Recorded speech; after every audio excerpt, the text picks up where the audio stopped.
Overview Great Gap Sejarah Pemikiran Ekonomi Barat versus Ekonomi Islam. Joseph Schumpeter mengenalkan istilah Great Gap dalam perkembangan pemikiran ekonomi. Ada kekosongan pemikiran ekonomi selama lebih dari 5 abad. Setelah peradaban Yunani, tidak ditemukan adanya pemikiran ekonomi hingga pada masa St. Thomas Aquinas, yaitu pada masa 1225 hingga 1274 Masehi. Buku Summa Theologica dianggap sebagai buku pertama yang mengupas pemikiran ekonomi yang komprehensif sejak era Yunani.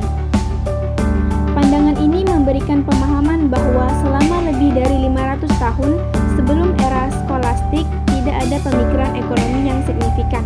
Dengan kata lain, masa kegelapan Eropa berlaku secara universal, yakni kegelapan tersebut tidak hanya dirasakan oleh Eropa, tetapi juga belahan bumi yang lain. Hal ini tentunya berbeda dengan fakta sejarah, di mana ketika Eropa mengalami kegelapan, justru bagian dunia lain di Jazirah Arab dan daerah Islam lainnya sedang mencapai peradaban yang tinggi. Banyak cendekiawan Muslim yang berbicara tentang ekonomi, dan tidak sedikit yang menuangkan pemikirannya dalam sebuah buku. Penerjemahan karya-karya intelektual Muslim ke dalam bahasa Eropa merupakan faktor terpenting yang memengaruhi pemikiran para cendekiawan Eropa. Pendidikan juga menjadi faktor kunci berpengaruh.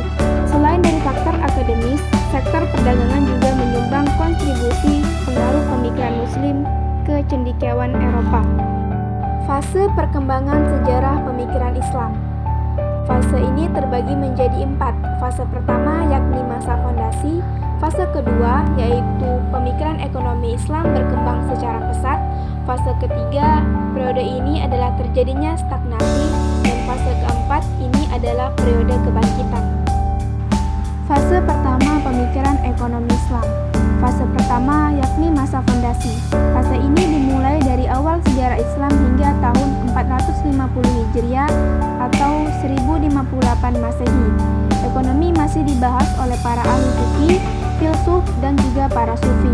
Lahirnya ekonomi Islam diawali pada masa Rasulullah SAW. Beliau meletakkan fondasi ekonomi setelah hijrah ke Madinah. Di dalam aspek ekonomi, Rasulullah SAW telah membangun sejumlah institusi pasar di Madinah. Beliau juga membangun Baitul Mal sebagai perbendaharaan negara. Kewajiban pelaksanaan zakat juga ditetapkan di tahun kedua setelah hijrah.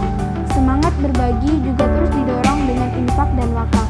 Rambu-rambu atau aturan hukum bisnis juga mulai diatur dengan syariat Islam. Rasulullah SAW mewariskan 2 fondasi utama ajaran Islam, Al-Quran dan Sunnah. 2 hal tersebut merupakan sumber hukum agama Islam, panduan bagi para produsen dan konsumen dalam berperilaku. Sepeninggal Rasulullah SAW pada tahun 632 Masehi atau 11 Hijriah, umat Islam dipimpin oleh sejumlah sahabat yang disebut dengan Khulafaur Rasyidin. Khalifah pertama Abu Bakar As-Siddiq pada tahun 632 hingga 634 Masehi dikenal dengan ketegasannya dalam memerangi mereka yang enggan untuk membayar zakat. Kemudian Khalifah kedua Umar bin Khattab radhiyallahu anhu pada tahun 634 hingga 644 Masehi dikenal dengan kebijakannya yang memperkuat tata kelola pemerintahan. Khalifah ketiga Utsman bin Affan pada tahun 644 hingga 656 Masehi meneruskan apa yang telah dibangun oleh Khalifah Umar. Khalifah terakhir adalah Ali bin Abi Thalib pada tahun 656 hingga 661 Masehi. Terdapat 4 isu besar yang disampaikannya kepada para gubernurnya, yaitu moralitas, keadilan, kedamaian, dan keamanan serta kesejahteraan ekonomi masyarakat. Fase kedua pemikiran ekonomi Islam. Pada fase ini, pemikiran ekonomi Islam berkembang secara pesat, dimulai dari tahun 450 Hijriah atau 1058 Masehi, hingga tahun 850 Hijriah atau 1446 Masehi. Pada masa ini, lahir banyak karya intelektual termasuk di bidang ekonomi. Di antara tokoh tersebut adalah Al-Raghib Al-Asfahani, Abu Hamid Al-Ghazali, Ja'far Al-Dimashqi, Ibnu Taimiyah, Ibnu Majmu' al-Ukhuwah, Ibnu Khaldun, dan Al-Makrizi. Bahasan etika dalam berekonomi disinggung oleh Al-Asfahani dan Al-Ghazali. Al-Asfahani dalam bukunya Al-Zari'ah fi Makarim Al-Syari'ah menyebutkan 4 isu pokok. Yang pertama, manusia, urgensi, fungsi, dan kebutuhannya. Yang kedua, aktivitas produksi. Yang ketiga, harta dan sumber harta, serta relasinya dengan manusia. Kemudian yang keempat, pengeluaran, baik pengeluaran yang seimbang dan yang tidak seimbang.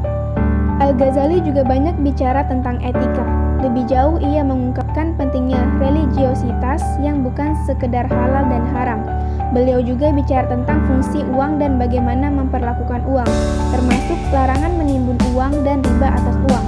Sebagaimana Al-Asfahani, beliau juga membahas tentang pentingnya aktivitas produksi. Pemikiran lain yang juga penting Imam Al-Ghazali adalah pembagian daruriyah, hajiyah, dan tasiniyah, di mana daruriyah adalah tujuan Islam yang 5 atau maqasid syariah, yaitu menjaga agama, jiwa, akal, keturunan, dan harta. Fase ketiga pemikiran ekonomi Islam.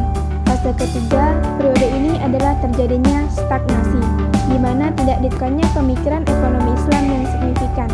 Periode ini dimulai dari tahun 850 Hijriah atau 1446 Masehi hingga 1350 Hijriah atau 1932 Masehi.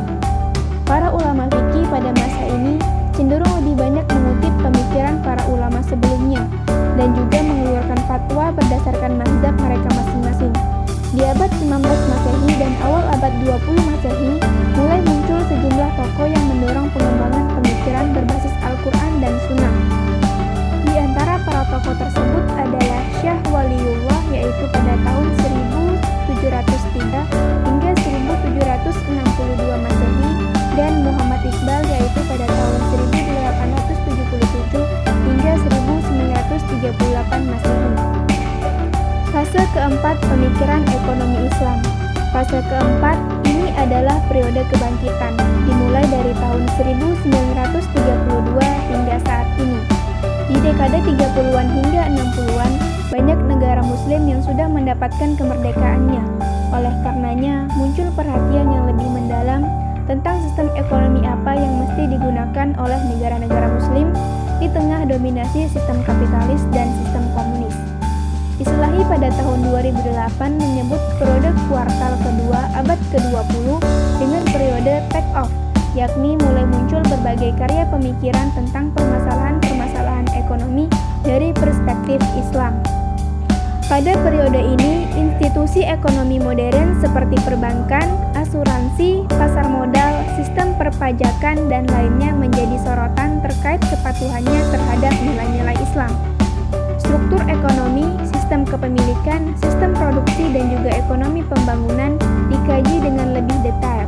Sistem ekonomi Islam terutama di aspek keuangan publik seperti zakat dan usur, jaminan sosial, sistem perbankan tanpa bunga menjadi isu yang dikembangkan di periode ini. Di antara tokoh utama ekonomi Islam di fase ini adalah Abu A'la al-Maududi, Umar Chapra, Najatullah As-Siddiqi, Bakir As-Sadar, dan lainnya. Sejarah pemikiran ekonomi Islam di Indonesia. Di Indonesia, perkembangan ekonomi Islam sejatinya memiliki akar yang kuat pada masa kerajaan-kerajaan Islam di Nusantara. Penggunaan dinar dan dirham di sejumlah kerajaan Islam Nusantara menjadi bukti nyata.